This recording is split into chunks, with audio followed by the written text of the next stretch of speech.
Hi guys! Have a nice day everyone from Vienna to Philippines. So, ngayon guys, nagluto ako ng sinigang. Pork belly sinigang kasi umuulan. Masarap maghigop ng sabaw na super asim.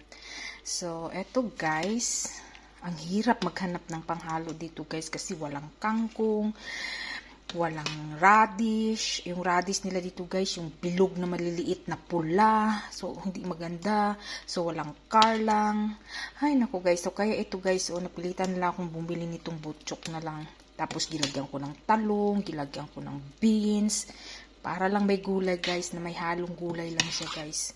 So, ito guys, luto na to guys. Look guys. Loaded pork belly. Pork belly yung ginamit ko guys na may bukog. Ayan oh. Yung may bukog siya.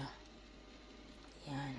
So, at least guys, na-loaded pa rin siya ng ano. Ayan oh. Na-loaded pa rin siya guys ng gulay. So, kahit na hindi yung pang ano na gulay, at least nagkaroon ng gulay.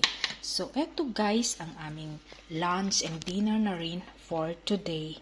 And, syempre guys, pag ganito yung ulam guys, syempre guys, masarap kumain ng rice is life. Babush!